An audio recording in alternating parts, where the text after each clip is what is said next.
नमस्कार, मैं मंसूर सर अपने यूट्यूब चैनल में आपका स्वागत करता हूं। आज हम 8वीं कक्षा में जो दूसरी इकाई दी हुई है उसमें 9वीं कविता नहीं कुछ इससे बढ़कर इसका अध्ययन करेंगे। कुछ पंक्तियां हम पहले पढ़ते हैं। प्रसव वेदना सह जब जननी हृदय स्वप्न निज मूर्त बनाकर स्तनदान दे उसे पालती, पग पग नव शिशु पर नौछावर नहीं प्रार्थना इससे सुंदर। इन पंक्तियों का भावार्थ हम जानने की कोशिश करेंगे। प्रस्तुत गीत कवि सुमंत्रानंदन पंत द्वारा रचित है। उपरोक्त पद्य की पंक्तियों में कवि ने माता की महिमा का प्रदर्शित किया है। कवि कहते हैं कि जननी अर्थात माता अपने शिशु के लिए अनेक स्वप्न संजोती है। प्रसव की प्रचंड पीड़ा को सहकर वह अपने हृदय स्वप्न को साकार करती है। अपने स्तनपान के से पाल कर एवं अपने रक्त से सींच कर वह अपने बच्चे को बड़ा करती है। वह पग पग अपने शिशु पर वारी जाती है और अपने संतान के लिए वह पूरी तरह समर्पित होती है। संसार में इससे सुंदर प्रार्थना अर्चना और कोई नहीं। अंततः माता ही प्रथम पूजनीय है।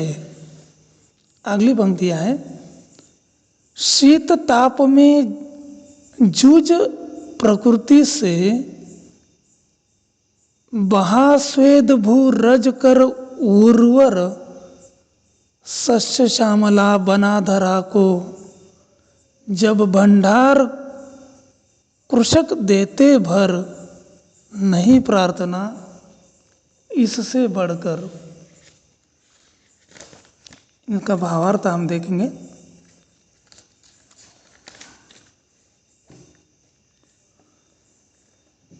प्रस्तुत पंक्तियों में कवि ने कृषक अर्थात किसान के अनन्य योगदान को दर्शाकर उसकी महिमा मंडित की है। कवि कहते हैं कि तपती धूप हो या कड़ाके की ठंड, किसान निरंतर प्रकृति से जूझता है। अथक प्रयास से खून पसीना बहाकर वह भूमि को उपजाऊ बनाता है। कड़े संघर्ष से वह धरती पर लहलहाती फसल उगाता है और विश्व को अन्न के भंडार से भर देता है। वही सृष्टि का अन्नदाता है और अन्न से ही मानव का पालन होता है। कवि के अनुसार इससे शुभ कोई प्रार्थना नहीं। निश्चित ही किसान पूजनीय है। अगली पंक्तियां। कलाकार कवि वर्ण वर्ण को भाव तुली से रच सम्मोहन, जब अरूप को नया रूप दे भरते कृति में जीवन स्पंदन नहीं प्रार्थना इससे प्रियतर। प्रस्तुत पंक्तियों में कवि ने कवियों का गौरव गान किया है। कवि कहते हैं कि कलाकार अथवा कवि भावनाओं और भाषाओं की तुलिका में सम्मोहन भरकर कवि अक्षर अक्षर को जोड़कर शब्दों को नया रूप प्रदान करते हैं। बिखरे हुए शब्दों का कृति के रूप में संयोजित कर कवि अपनी रचना में जीवन स्पंदन भर देते हैं। अर्थात अपनी रचना के माध्यम से वे जीवन के यथार्थ को दर्शाते हैं। कवि के अनुसार कवियों की काव्य रचना ही एक प्रार्थना है, उनसे प्रिय कोई प्रार्थना नहीं। अगली पंक्तियां। सत्यनिष्ठ जन भू प्रेमी जब मानव जीवन के मंगल हित कर देते उत्सर्ग प्राण निज, भू रज को कर शोनित रंजित, नहीं प्रार्थना इससे बढ़कर। प्रस्तुत पंक्तियों में कवि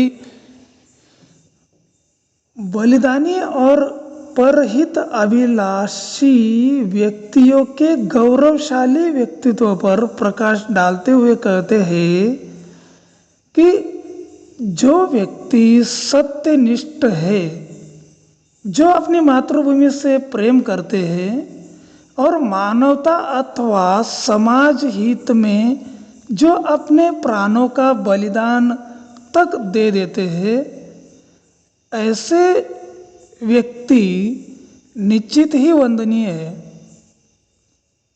जैसे एक सैनिक मातृभूमि की रक्षा के लिए धर्मधरा को अपने रक्त से रंजित कर देता है, उससे बढ़कर कोई प्रार्थना हो ही नहीं सकती। अगली पंक्तियां हैं। चक चक जीवन मधुरस प्रतिक्षण,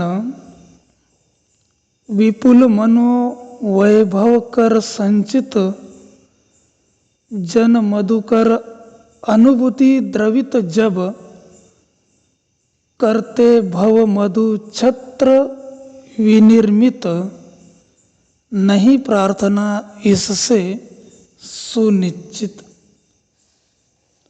प्रस्तुत पंक्तियों में कवि ने जीवन के संग्राम में संघर्ष से निर्मित अनुभव रस से नव पीढ़ी को सिंचित करने वाले सफल व्यक्तियों का गुणगान करते हुए कहते हैं कि अथक संघर्ष निरंतर प्रयास से जीवन में अनुभव में मधुरस को प्राप्त किया जा सकता है। व्यक्ति वैभव अथवा यश प्राप्त करते हैं। इस तरह अनुभव के मधुर रस से अपनी नव पीढ़ी को सींच कर अर्थात बांट कर एवं अपने प्रयासों से नव युग का निर्माण कर आने वाली पीढ़ियों के लिए यश का मार्ग प्रशस्त करते हैं। इससे पवित्र कोई हो ही नहीं सकता। इस गीत के माध्यम से कवि ने माँ कृषक, कलाकार, कवि, बलिदानी पुरुष एवं लोक के महत्व बताते हुए कहते हैं कि यह सभी व्यक्ति समाज, देश के हित में सदैव तत्पर रहते हैं। अंततः इन सभी की पूजा से बढ़कर दूसरी कोई पूजा हो ही नहीं सकती। इस संदेश को कवि दुनिया को बताना चाहते हैं। धन्यवाद।